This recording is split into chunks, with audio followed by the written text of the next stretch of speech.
Nggak mungkin ada sesuatu yang berdiri sendiri.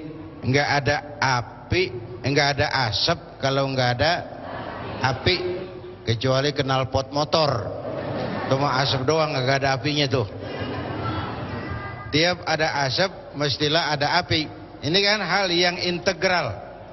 Sama juga kalau kita bicara pelacuran, perempuan mulutnya kita umelin. Padahal kan orang bisa dagang gara-gara ada yang beli. Ya, dimanapun orang bisa dagang kalau ada yang beli. Yang beli kita nggak omelin tuh. Yang dagang setengah mati kita omelin. Kita suka pincang menilai memang. Oleh karena itu perlu kerja terpadu. Yang demo terusin menyampaikan aspirasi.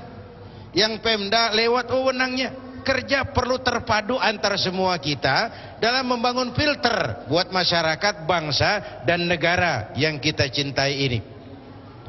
Apalagi tadi tuh lagi seleksi menteri nih. Pak.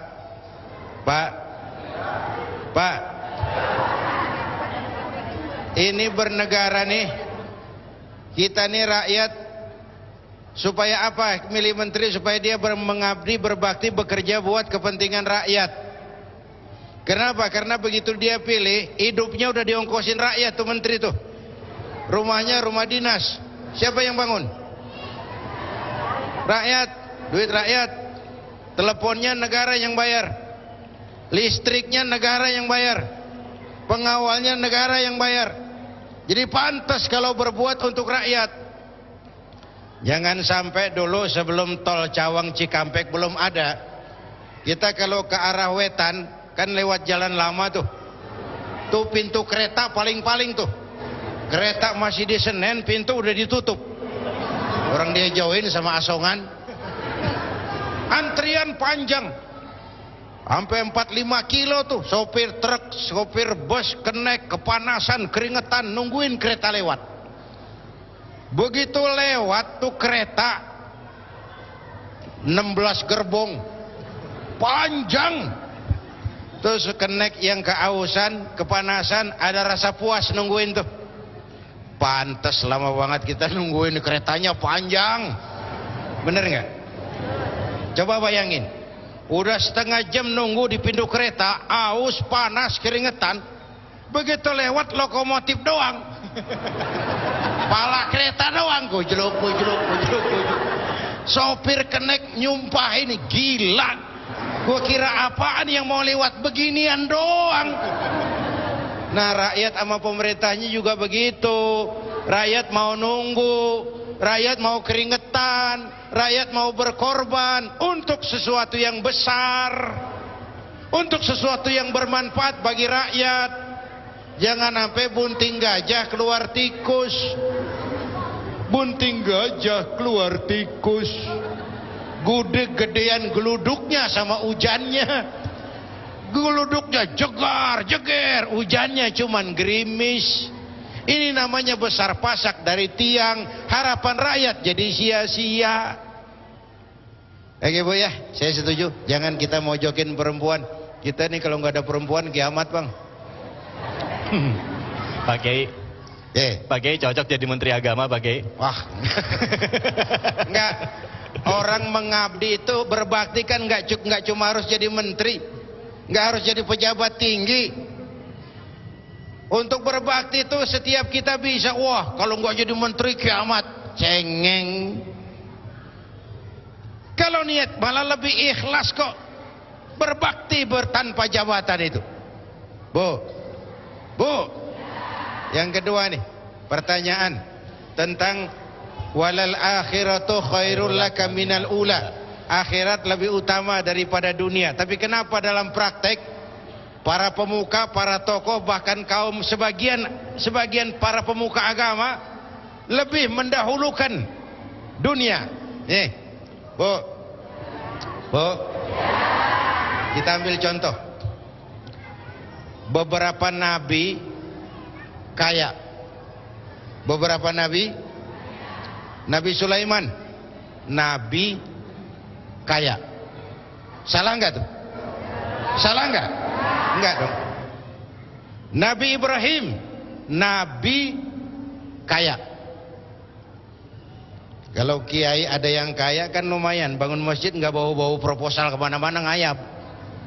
Ya, asal jangan dijadikan tujuan. Sekali lagi saya bilang, jabatan itu alat, harta itu alat, kemampuan itu alat. Gunakan alat untuk mencapai tujuan. Kalau itu nggak salah. Tapi kalau ngumpulin harta jadi tujuan, itu yang salah. Kan ada orang kerjanya ngumpulin sama ngitung. Wailul likulli humazatin lumazah allazi jama'a malan wa addadah. Celaka para pengumpat yang kerjanya cuma ngumpulin sama ngitung. Ngitung, ngumpulin, ngitung, ngumpulin.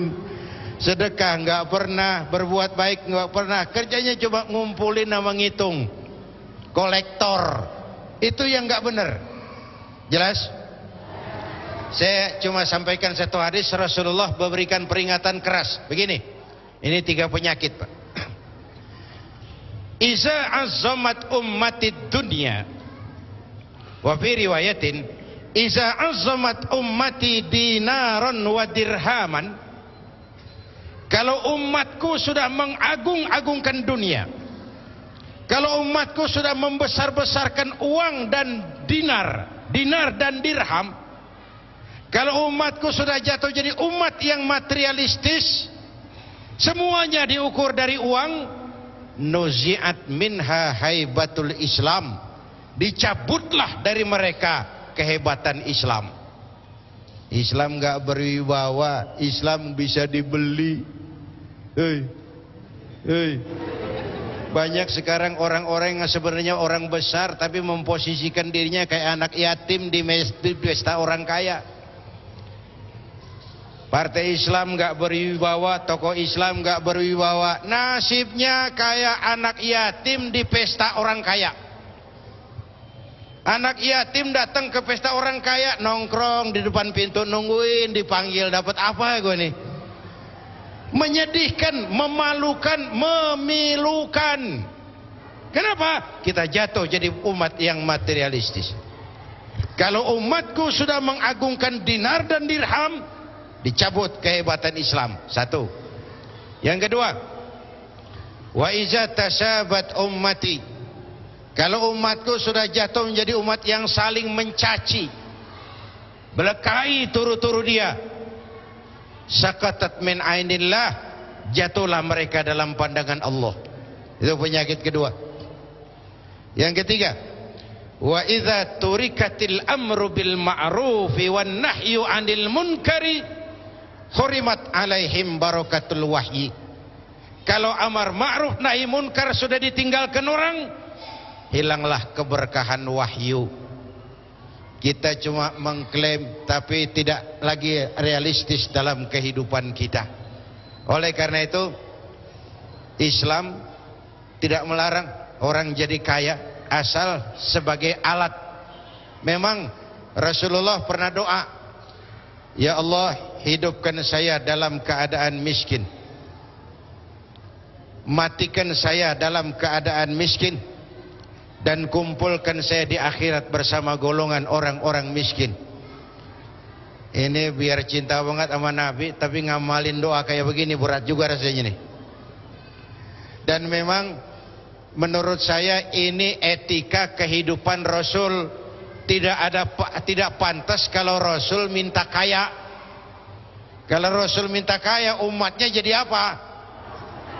Tapi untuk umatnya beliau ngajarin apa? Nih, al-mu'minul qawiyyu ahabbu ilallah minal mu'minid dha'if. Orang mukmin yang kuat lebih disukai Allah dari orang mukmin yang lemah. Kuat ini kuat apanya? Kuat semuanya. Kuat pendidikannya, kuat ekonominya, kuat ikatan sosialnya, kuat nilai-nilai budayanya, kuat dan kuat. Orang mukmin yang kuat lebih disukai Allah daripada orang mukmin yang lemah. Jadi sinyalemen Anda tadi ada benarnya, tapi saya mengatakan kalau itu sekedar alat untuk mencapai tujuan, maka itu tidak salah. Tapi kalau itu tujuan, itu yang salah. Pantas saja Islam mengajarkan kalau mau berumah tangga itu kan dimulai dari milih jodoh ya. Milih jodoh itu ukuran paling utama adalah seiman. Itu dulu yang penting. Soal harta belakangan tuh. Soal keturunan belakangan. Seiman dulu. Karena kalau sudah berangkat dari seiman, kedepannya tuh enak. Yang bini senengin, laki senengin, Allah serkai. Tapi kalau berangkat dari perbedaan iman, udah berat kesananya. Mendayung menentang arus namanya. Jatuh itu. Yang kedua adalah hal mendidik anak. Begini, anak soleh itu dambaan kita semua. Anak soleh itu harapan kita semua. Sebagai manusia kita terikat oleh sunnatullah. Mulai dari milih jodoh, pergaulan di rumah tangga yang dimakan oleh ma bapaknya, ya itu sudah proses pembentukan ke arah anak soleh. Jangan lupa itu. Anak soleh bukan dimulai setelah anak ngejedok, bukan. Dari cikal bakalnya. Coba, kalau yang dimakan makanan haram, yang diminum minuman haram, tuh anak nanti bagaimana jadinya? Dimulai dari awalnya. Maka bahkan dalam Islam, suami mau bergaul sama istri kudu baca doa. Bener nggak? Coba pikirin, ngapain sih pakai baca doa dulu, kan ribet banget itu. Udah bini sendiri, waktunya terbatas. Itu sudah awal proses pembentukan anak soleh. Terjadi kehamilan, ada tafaul, dibacakan surah Yusuf segala macam, mengarah kepada pembentukan anak soleh. Ma fil aba fil abna, dimulai oleh orang tuanya. Lalu lahir anak ke dunia. Pertama disambut dengan suara azan. Benar itu? Benar. Apa kok begitu? Ini bayi, panca inderanya yang pertama bekerja itu pendengaran, Pak. Dia belum bisa ngerasain, dia belum ngelihat, tapi dia ngedenger. Panca indera pertama yang bekerja pendengaran. Maka bayi muslim begitu brol lahir ke alam dunia, suara pertama yang masuk telinganya, Allahu Akbar, Allahu Akbar. Rekaman pertama di atas kaset kosong. Belum sempat dia dengar Michael Jackson, belum sempat dia dengar yang macam-macam. Allahu Akbar, rekaman pertama, azan. Begitu lahir udah dipesan, nah nanti kamu boleh jadi pedagang, nah tapi pedagang beriman, Allahu Akbar. Kamu jadi artis, artis beriman. Kamu jadi pejabat, pejabat beriman, Allahu Akbar.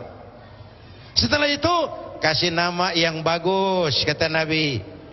Mahummida wa ubbida, yang mengandung pujian. Muhammad, Hamid, Mahmud, Pujiwati, Pujiastuti, Siti Kusmati.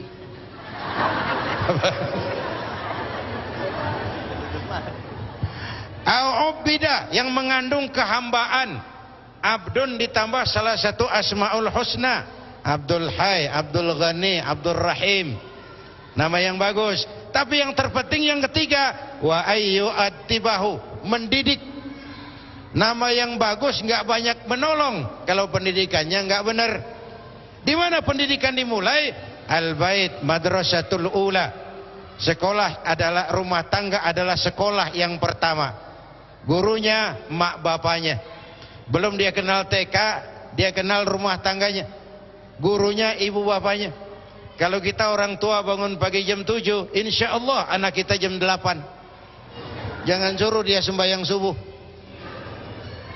Ma fil aba fil abna, bagaimana orang tua nurun ke anak. Yang udah-udah nih kalau Betawi kata, asal bapak kalong anak kampret, bapak nyolong anak nyopet. Upaya pendidikan. Terakhir doa. Jangan lupa, kita cuma punya kemauan, Allah juga punya kemauan. Saya kasih contoh. Nabi Nuh pengen gak anaknya beriman? Pengen. Nyatanya itu Kan'an kumpul sama orang kafir. Nabi Ibrahim pengen nggak supaya bapaknya beriman? Pengen, tapi tetap pembuat berhala Azar. Bahkan Nabi Muhammad pengen nggak pamannya Abu Jahal beriman?